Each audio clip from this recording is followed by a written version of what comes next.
Joker es uno de los villanos más icónicos del universo de DC y probablemente el más carismático.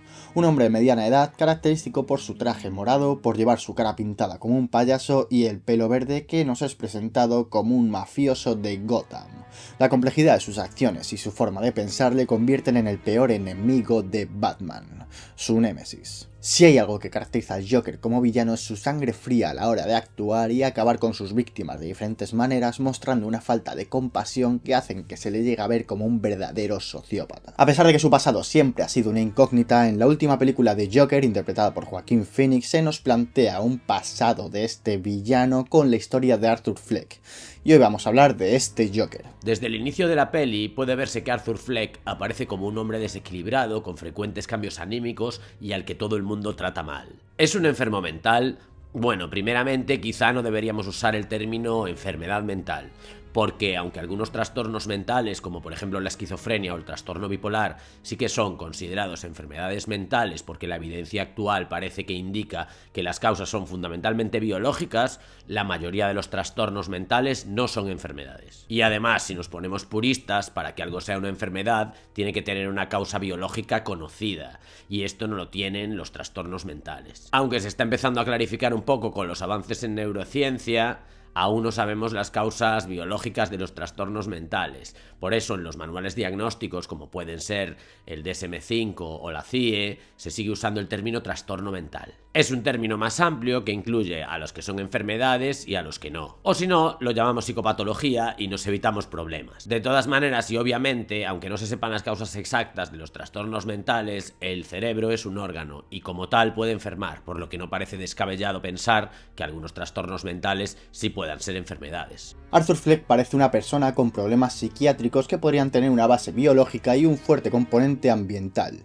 Al fin y al cabo, sufrió maltrato y ha crecido en un ambiente hostil y desestructurado. Se le presenta como una persona adoptada, así que aunque la madre, según la película, estaba diagnosticada con un trastorno narcisista en la personalidad y con algún episodio de psicosis alucinatoria, debemos descartar el componente genético de esta ecuación. Además, no sabemos fehacientemente si los episodios psicóticos de la madre adoptiva de Arthur Fleck vienen determinados por algún tipo de psicopatología o por un abuso de drogas, por ejemplo. El personaje de Arthur Fleck además se nos muestra como alguien infantilizado y con cierta dificultad para socializar con la gente, con falta de habilidades sociales, algo que puede venir determinado por el seno de su familia, es decir, por los estímulos que ha recibido en su desarrollo. Además, no sabemos cómo era la vida de Arthur Fleck antes de que su madre la adoptara, pero posiblemente no fuera muy buena porque podría venir de un entorno institucional, un centro de adopción. Estos niños muchas veces presentan alteraciones o retrasos en su desarrollo. Vamos con los síntomas. El síntoma de Arthur Fleck que más puede llamar la atención a la población general es su característica risa.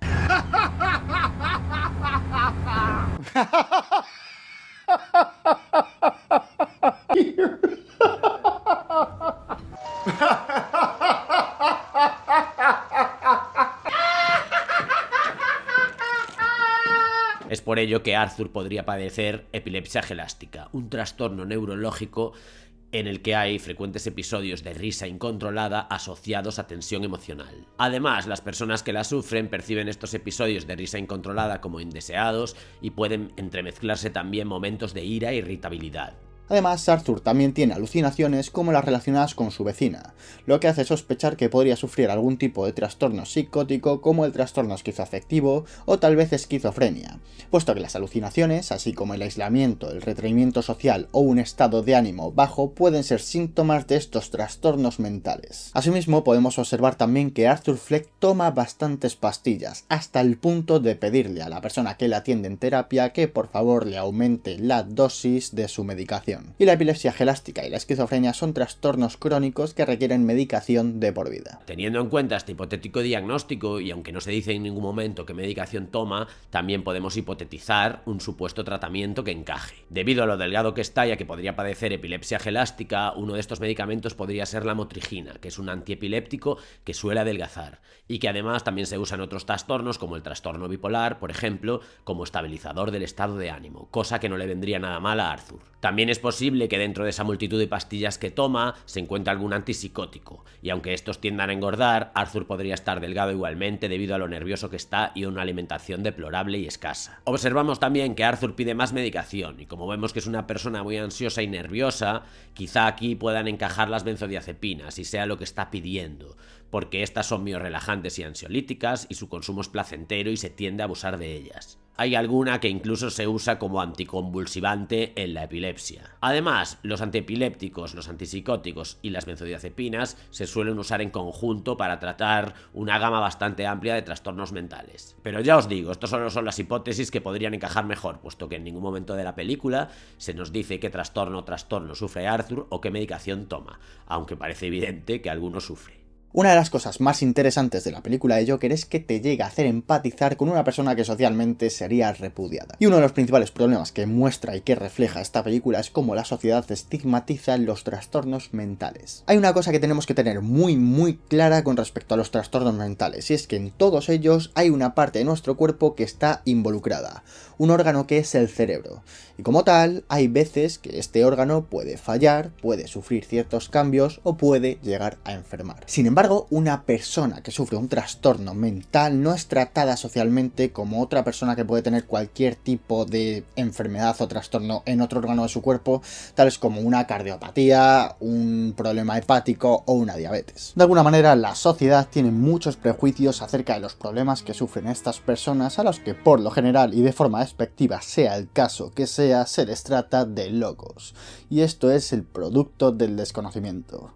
La base para empezar a cambiar esto es entender que existen un montón de tipos de trastornos mentales diferentes y tienen sus grados. Efectivamente, los hay más graves, como pueden ser la esquizofrenia o el trastorno bipolar, por poner dos buenos ejemplos. En estos casos, el tratamiento fundamental es el farmacológico, y no debemos abandonarlo si queremos minimizar las posibilidades de recaída y si queremos no empeorar el curso del trastorno. Digamos que el abandono de la medicación suele ser la primera causa de recaídas. También hay otros, sin embargo, en los que la piedra angular del tratamiento es la psicoterapia, como pueden ser, por ejemplo, algunos trastornos de personalidad, que según su severidad pueden causar también bastantes problemas. De todas maneras, una cosa no quita la otra. En los primeros también podemos usar la psicoterapia como apoyo para el tratamiento, como por ejemplo para mejorar habilidades sociales, para controlar situaciones de estrés, para percibir la importancia de la adherencia al tratamiento y saber más acerca del trastorno, y en los segundos también el apoyo farmacológico puede ser fundamental para controlar ciertos momentos críticos de ansiedad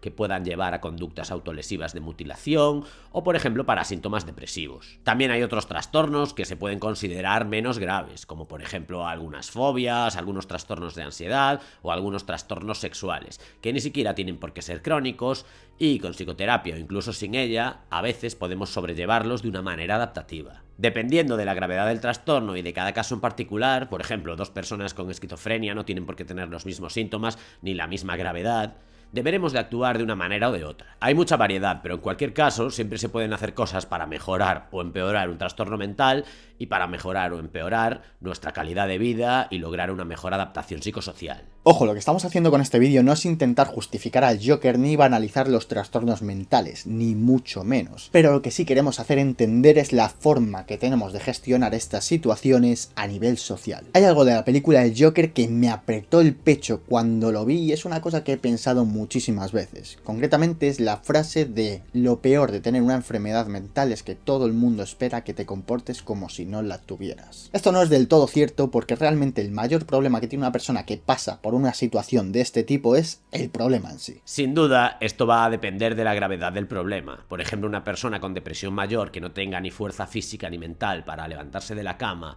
o que viva atrapado en una pesadilla de dolor dentro de su propio cuerpo, la sociedad le va a importar bien poco en esos momentos. O una persona con esquizofrenia que esté en medio de un brote psicótico, quizá tampoco le va a importar mucho la sociedad. A lo mejor le importan más esas voces grotescas que le están diciendo que le van a matar, o quizá que le esté espiando el FBI dentro de un delirio paranoide. Eso sí que le va a asustar. Tampoco una persona con trastorno bipolar tipo 1 dentro de un brote maníaco que se crea todopoderoso y crea que pueda volar, se tire por la ventana y a lo mejor se quede tetrapléjico, le vaya a importar demasiado la sociedad en esos momentos. Vaya que, como podemos ver, dependiendo del momento y de la gravedad del trastorno, la sociedad quizá no importe mucho, aunque más adelante, o mejor dicho, cuando los síntomas sean un poco menos graves, sí que es un tema muy importante. Por cierto, esta persona que se ha colado en mi canal no es ningún impostor, es Mugu, del canal Mugu Piensa, en el que habla de...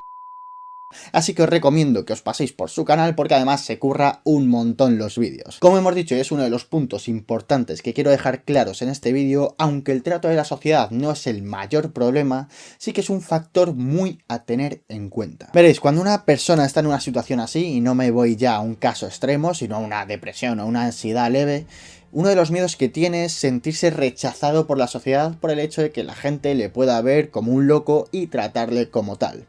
Y esto es un problema extra que no ayuda para nada a la persona que está pasando por ello. Si el hecho de tratar socialmente estos problemas se normalizara y se entendiera que pueden mejorar con el tratamiento adecuado, ya sea farmacológico, psicológico o de ambos tipos, las personas que los padecen tendrían mucho de su parte a la hora de superarlos de una mejor manera. No vamos a hacer su trabajo, no vamos a hacer que se curen por arte de magia, pero sí que lo que vamos a conseguir es ponérselo un poquito menos difícil. Y el primer paso es saber que todos y cada uno de nosotros en algún momento de nuestra vida vamos o podríamos sufrir un trastorno mental. Y esto ocurre por el simple hecho de lo que hemos comentado anteriormente, de que aquí dentro tenemos un órgano que puede fallar y jugarnos una mala pasada. El hecho de que tengas un cerebro hace posible que tú también puedas pasar por esto.